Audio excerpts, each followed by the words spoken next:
Okay, so dito, dalawa yung ating incense. May malakas ang apoy.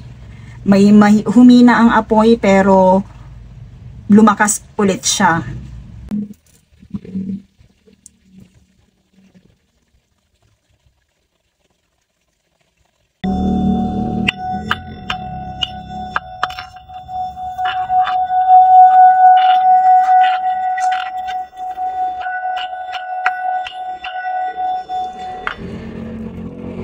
In this reading, we will going to have general reading and message from Spirit.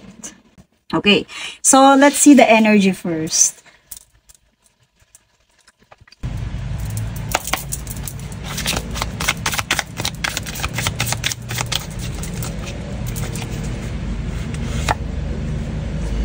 Explore hidden depths.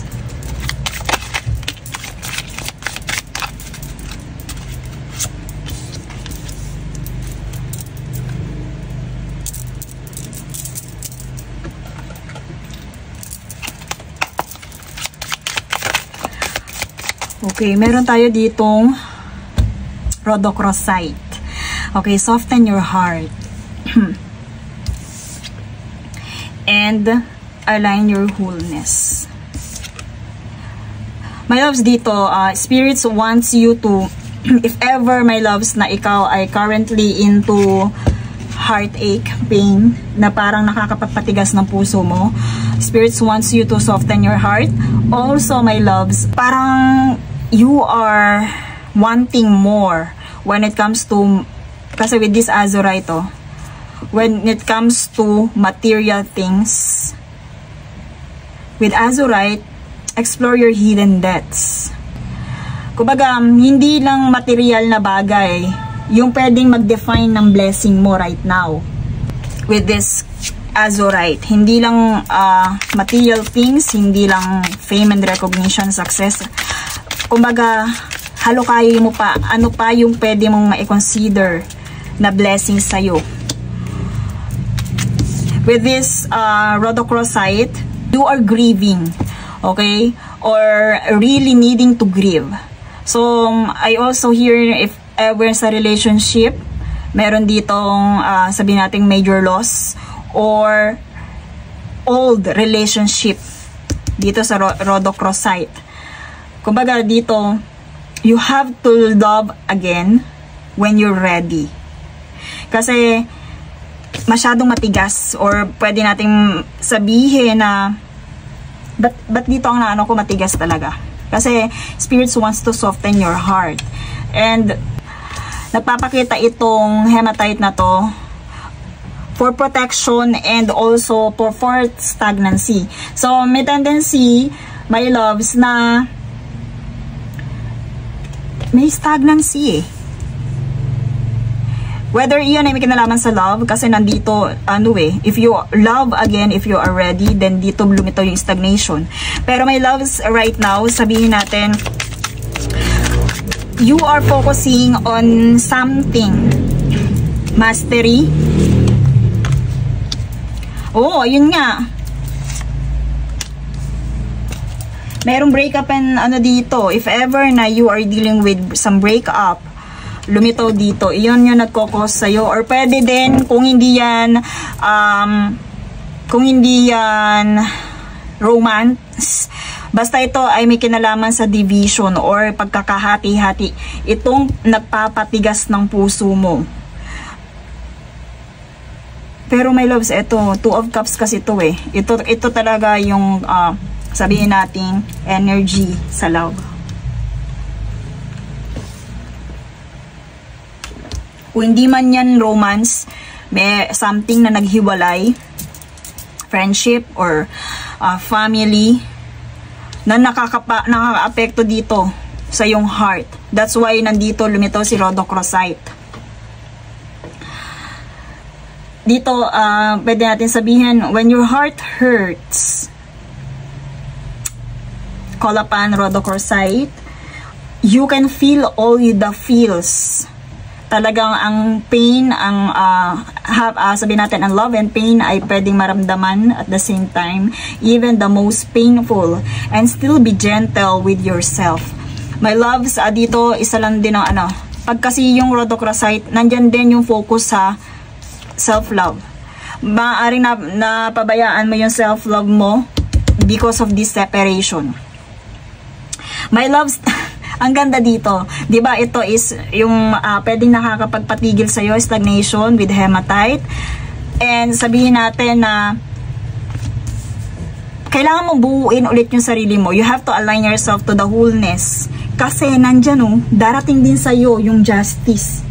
Justice on the horizon because of this justice card upright. Yung fairness. And also, if ever na minang salbahe sa'yo, doing wrong sa'yo, andyan ng karma, my loves.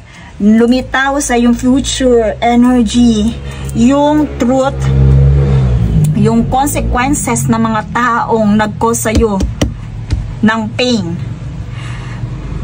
And right now, my loves, masasabi natin na you have to focus on your mastery. Kung meron ka man, sabi natin, meron ka man business, career, kailangan mo mag-focus dyan. Sa yung skill, kailangan mo mag-focus dyan.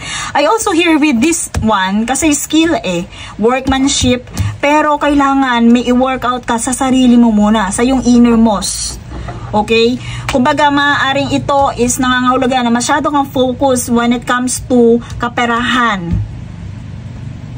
Pero dito kasi sa Azurite, kailangan hindi lang pera ang mahalaga Kailangan nandun din yung sarili mo. You have to explore your hidden depths.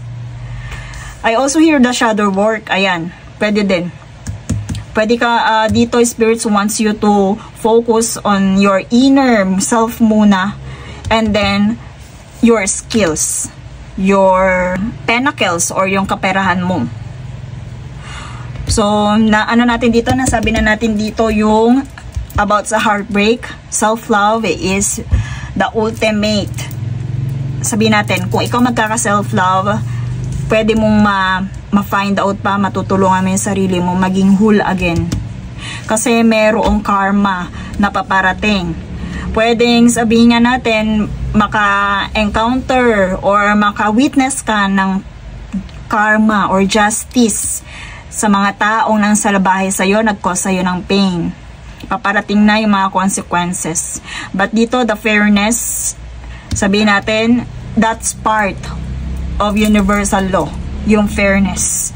Pero kasi ikaw yung parang naging dito nasaktan kasi nandito kumbaga napabayaan mo yung sarili mo with this rhodochrosite. And rhodochrosite, kumbaga, is a crystal na kagaya ng rose quartz. Pero ito is more on, sabihin natin, any form of love. Pero kailangan unahin mo muna sa sarili mo. Kagaya dito, nandyan yung mastery, workmanship, pero kailangan pagtrabahuhan mo muna yung about sa sarili mo. Kilalanin mo muna yung sarili mo. Buuin mo muna ulit yung sarili mo. And don't you worry kasi nandyan yung cause and effect. Andyan nga yung justice. Okay?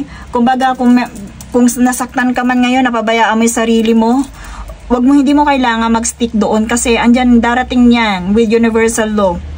Kumbaga, darating yan para sa mga taong nanakit sa'yo, nag-cause sa'yo ng heartbreak or pain. So, dito, flower bouquet, my loves, napakaganda. Kasi dito, from beautiful flower bouquets, happiness arises. Okay? So, hindi lang to isang single na flower, but more on luck in everything. Okay? Sa love, sa life, kung ano may dinaranas mo right now. Ang kailangan talaga is working on yourself ka muna, self-love, and kilalanin, eto shadow work, alam nyo yung parang nandun ka sa darkness mo para malaman nyo yung mga weaknesses, i-accept ko ano yung dark na meron sa'yo. Pero dyan, my love, so napakaganda ng bouquet na yan. Parang kumbaga kailangan i-work out mo yung sa sarili muna. It's time to take a break. Okay? Chasing things. Ito parang kumbaga, it's time to take a break and chase chasing shiny things. Ano ba yung mga parang sumisilaw sa buhay ng isang tao? Kasi kung minsan material nga na bagay, or minsan naman is yun nga, yung masyado ka nakapokus sa trabaho mo. So ito, it's time for you. Nasa sayo muna. Ikaw tumutok. Okay? And eto nga, my loves, pag sayo ka tumutok, nandyan na, nag-iintay sayo. Flower bouquet. Joy in everything. Luck in everything. Okay? Kasi hindi lang yan single flower. Marami. Na pag, I also hear, baka maka-receive ka din ng bouquet. So, pero my loves dito, with 9, matatapos din lahat-lahat ng mga, sabihin natin, experiences mo na yan na nagkukos sa'yo talaga ng dito. Kasi ayan o, new cycle. Pag sinab endings and beginnings kasi pag number 9.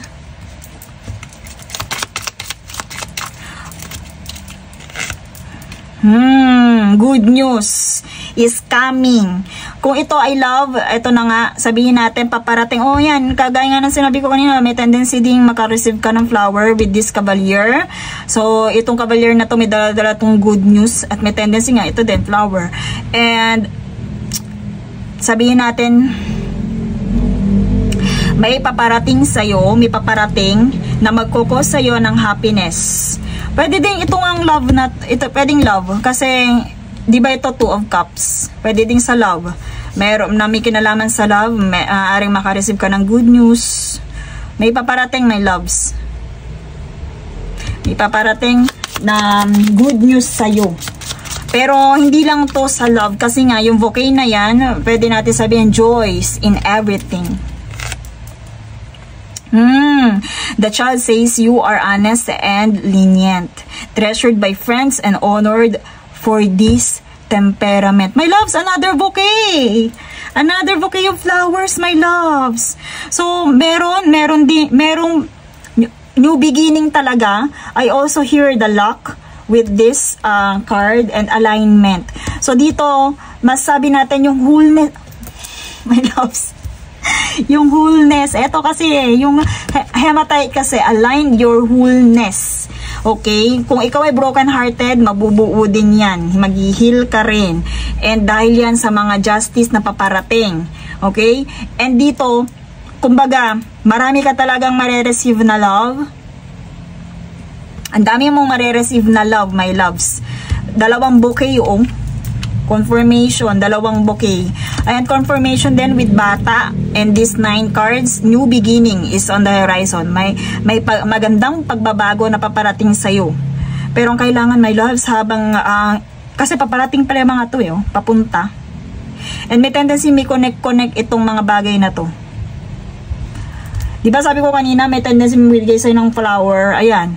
Kumbaga, yung cavalier at yung bouquet nagsama dito. Pwedeng new beginning to, my loves. Kasi nga, new beginning, itong dala ng cavalier na to.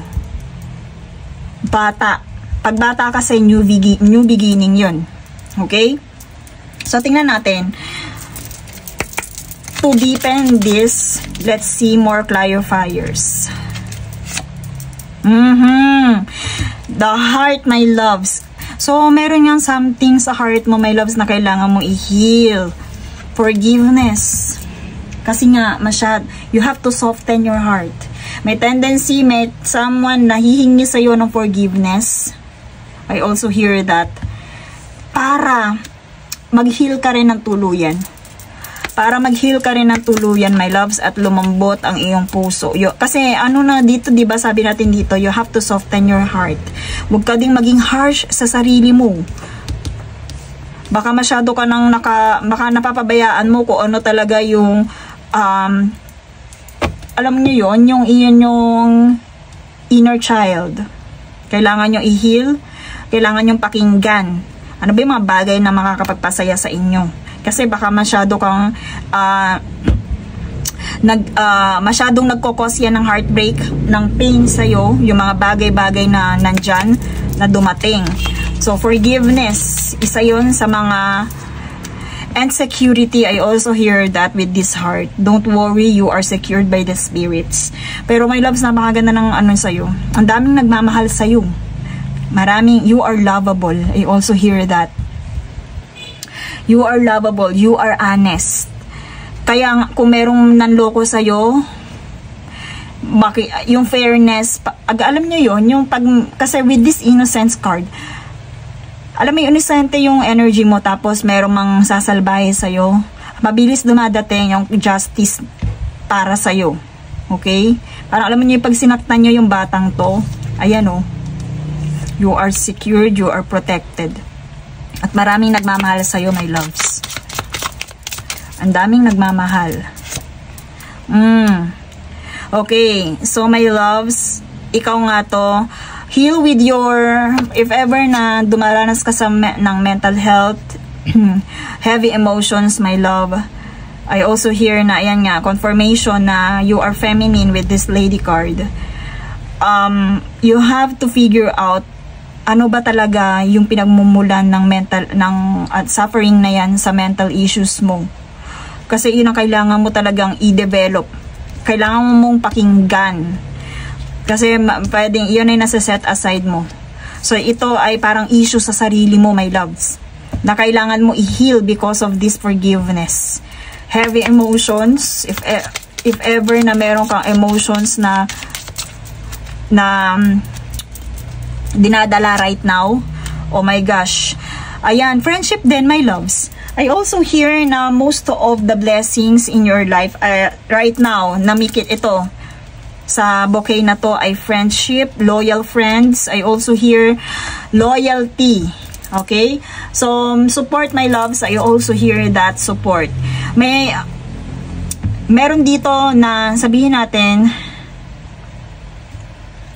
because of this friendship and support, yung mga genuine friends mo, pwede kang ialis sa state na kung saan ay nagkukos sa'yo ng heavy emotion. Pwedeng mag-bring sila ng happiness sa'yo. Pero my loves, I hear na nakalingon ka pa rin dito sa past na nag-cause sa'yo ng heartbreak, ng heavy emotion. And yun ay kinakailangan mo na i-let go. Pero itong mga genuine friend na to, kumbaga matutulungan ka na to para mag-forgive, para i-let go kung ano man yung mga distrust and yung mga rejection kung meron man, disharmony na yan, separation. There's a lot of, sabihin natin, ilan sa mga blessings mo ay mga genuine people. Okay, dito na susuporta sa'yo. Maraming tao na susuporta sa'yo, my loves. Loyalty. Kung ikaw ay naka-encounter ng panloloko before, ayan.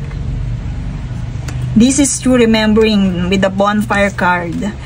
This is true remembering that you will wake the spirit, the ritual of your existence, be reborn in mighty celebration, my loves. Eto na nga. Alam niyo yung sa, parang kumbaga, reborn again. After sa shadow work and after sa mga napagdaanan mo yan, reborn again. Okay? So, remember kung sino ka, kung bakit ka nag-e-exist, anong purpose mo. May tendency masyado ka na-carried away sa mga bagay-bagay na nangyari sa paligid mo, na nag-cause sa'yo ng pain. Pero, bonfire. And also here na pwedeng mag-alab ulit ang iyong pagmamahal. Kasi nandito yung soften your heart eh. Pwede din na if ever na nakakaramdam ka ng anger, you have to forgive kung ano man ang nangyari. Yes, manifestations are coming for you. Kung ano man yung iminamanifest mo, isang lang yan, darating sa'yo.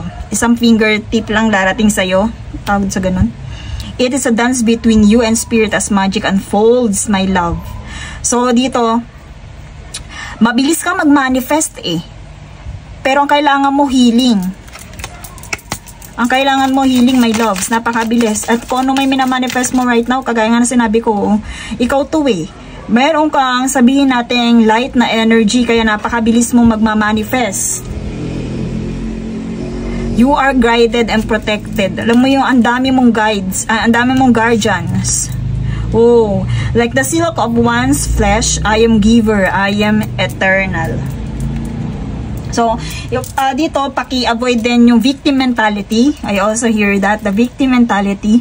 And one thing is for sure, kung merong umalis, kung merong nasayang, marami ka pang kailangang i-keep dito.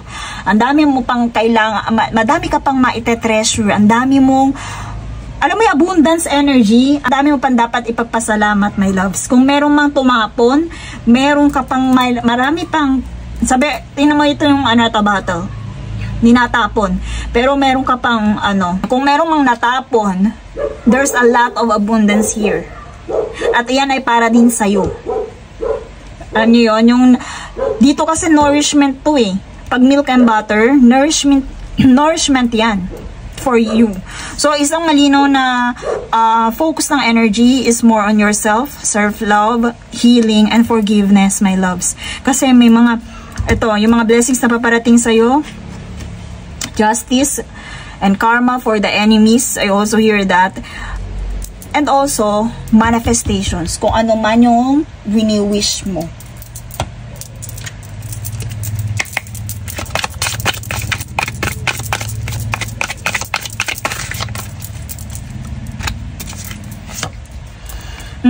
Touch. Okay. So, my loves dito, ito sa touch kasi na to, I also hear, dito senses din siya. Nandiyan din ang pleasure. Ano ba makakapagpasaya sa'yo? Okay. So, witch braid, which is protection and perception. So, dito, my loves, you have to enhance. Pwede ito, nourish mo ang sarili mo, your body, your physical, sabihin natin, dito sa pleasure, ano makakapagpasaya sa'yo, i-enjoy mo. Kasi with this inner child healing and also yung perception mo, my loves, kailangan mong baguhin. May kailangan kang baguhin when it comes to your perception. Lambutan, sabihin natin, soften your heart. Align yourself to be whole again. Or sabihin natin, align yourself for your wholeness. Whole being. Okay? Kung saan ka buo. Kung ang dati mong perception, buo ka lang pag may love life, kailangan baguhin yon. Ano para sa'yo yung wholeness.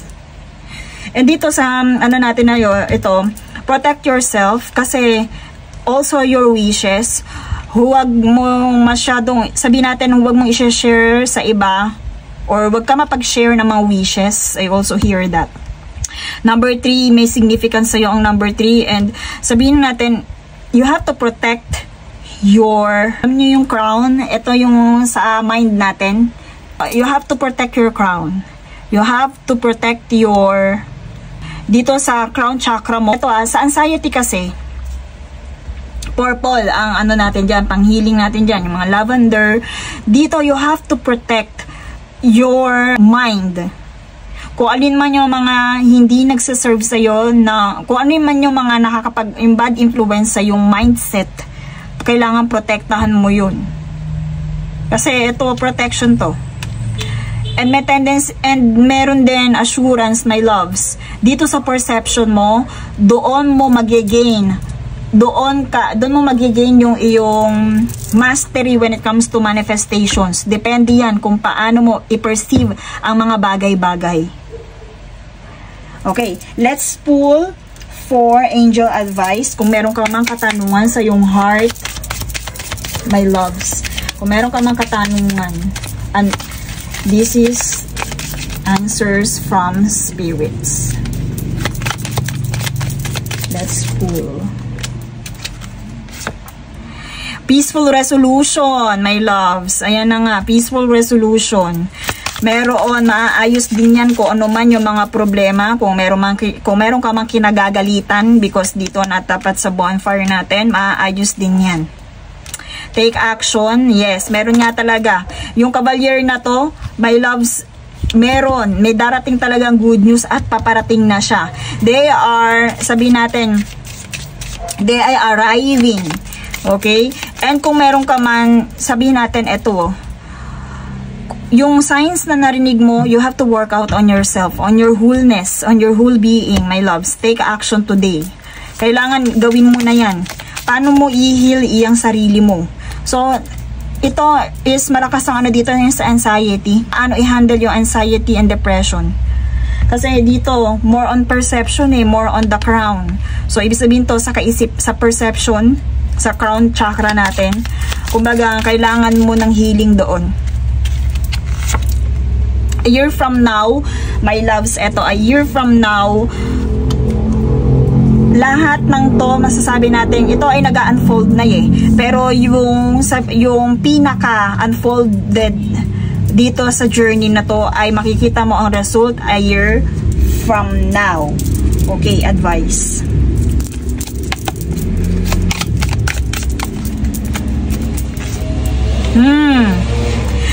My loves, oo. Important doors are opening for you right now. Walk through them. Golden opportunity coming for you. Okay? Golden opportunity coming for you. Maaaring yan ay dito nga din. Sabihin natin kung sa career man yan, dala-dala niya talaga yan ang good news na to. And sabi natin golden opportunity coming from dito. New beginning. Pwede din mag-cause yan ng new beginning. Okay? Pwede mag-cause yan ng new beginning, my loves. Itong golden opportunity. So, dito, my loves, ayan na naman yung sa dolphin. May kinalaman din yan sa intellect plane natin. So, kailangan i-heal mo ito, yung ating intellect, mental, yung inyong mental health. Yun ang kailangan mo i-heal kasi nandyan ang perception. Okay? Parang right now talaga, kailangan mo munang maglaro. Kailangan mo i-enjoy ang mga bagay-bagay. Okay? Kailangan mo i-enjoy ang mga bagay-bagay. Lalo na yung mga makakapagpasaya sa sarili mo. Okay? So, my love, Sam, laging mong tatandaan, you are powerful manifestor. Napaka-innocent ng iyong soul. Kung meron mang nanakit sa'yo, hindi mo deserve yun. So, justice is on the horizon, my loves. And that's all for this reading. Thank you so much and see you in my next one.